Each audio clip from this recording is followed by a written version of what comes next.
আসসালামু আলাইকুম বন্ধুরা, কি অবস্থা, কেমন আছেন সবাই? আলহামদুলিল্লাহ, আমিও অনেক ভালো আছি আল্লাহর রহমতে।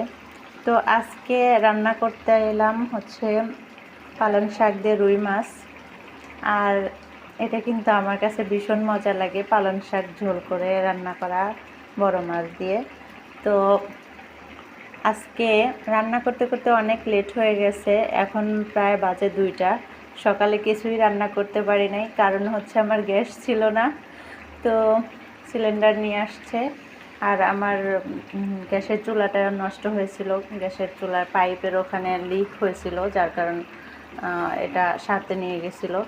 এমনিতে সব দোকানপাট বন্ধ করে দিচ্ছে নির্বাচনের কারণে, আর্মিরা সেনাবাহিনীরা নেমেছে, রাস্তাঘাটের লোকজন যাইতে দিচ্ছে না, দোকানপাট বন্ধ করে দিছে।